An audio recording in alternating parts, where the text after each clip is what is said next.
Hello, I'm Susan Gallowitz from University News Services at Rochester Institute of Technology. What's the difference between rumor and gossip, and why do we tend to believe them? Joining us today is Nick DiFonzo, professor of psychology at Rochester Institute of Technology and one of the leading experts on rumor research. His recent book is Rumor Psychology: Social and Organizational Approaches, written with colleague Prashant Bordia from the University of South Australia.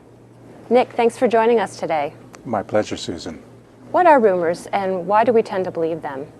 Rumors are unverified bits of information that are in circulation among people who are trying to figure out or make sense of an unclear or ambiguous situation. A rumor could be true or it could be false.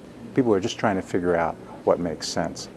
The classic rumor that's in an organizational setting would be, hey, Susan, I hear that the department is downsizing. What have you heard? Okay, so why do people spread rumors?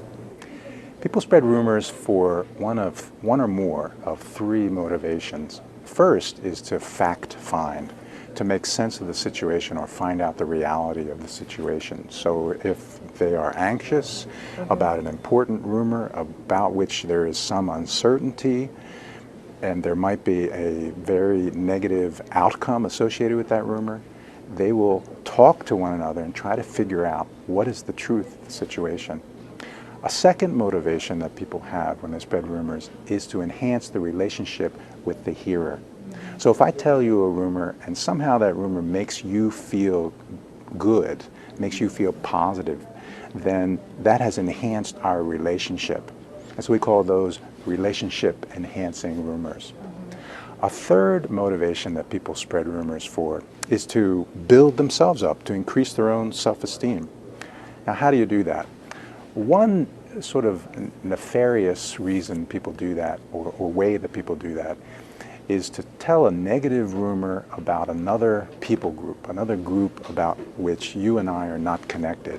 So as we push that group down, it makes us built up, makes us feel better about ourselves as we talk about it. We call those self-enhancing rumors. They're also called by the name wedge-driving rumors because they tend to drive a wedge between people groups.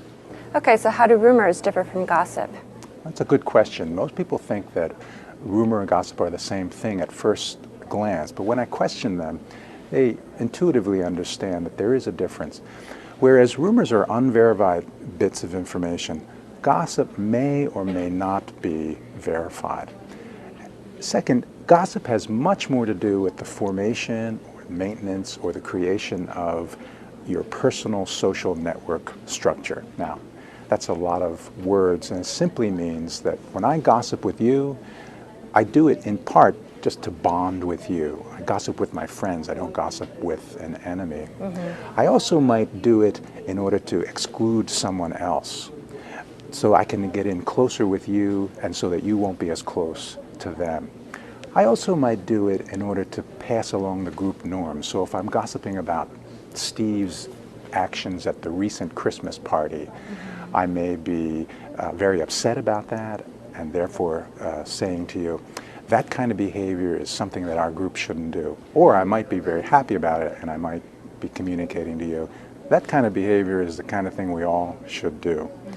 So rumor is about figuring out or making sense of the situation. Gossip is about forming my own personal social network. Well, what got you interested in rumors? Well, I've always been interested in this question, why do people believe that what they believe is true is indeed true? In philosophy, we call that an epistemological question. And rumors are all about people figuring out what they believe to be true, making sense of an unclear situation. Why do people believe rumors then? People believe rumors, I've found, for four main reasons. There may be others, but we've identified four thus far. The first, not surprisingly, is that a rumor agrees with something that I hold to be true already, I'll tend to believe it. Secondly, obviously, if it comes from a credible source, I'll tend to believe it. Third, if a rumor is repeated time and time again, I'll tend to believe it. And fourth, if I do not hear a refutation of the rumor or a denial of the rumor, I'll also tend to believe it. Okay, so how can people manage rumors? There are several principles that people can use to manage rumors successfully. First of all, I always recommend to deny a rumor that you wish to deny based upon the truth. But make sure that the rumor is indeed false before you refute it, because the truth will catch up with you.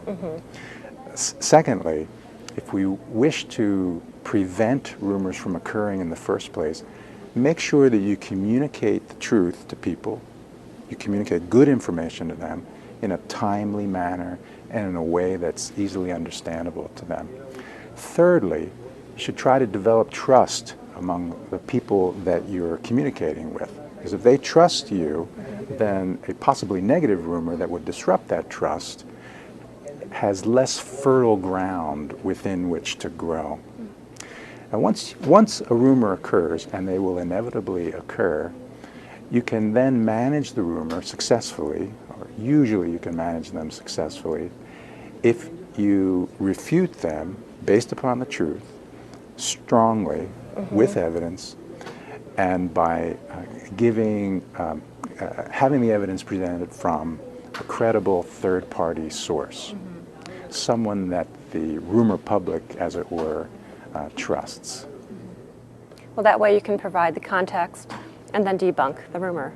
That's exactly correct. It's very important not to simply not deny the rumor without giving an explanation as to why you're denying the rumor.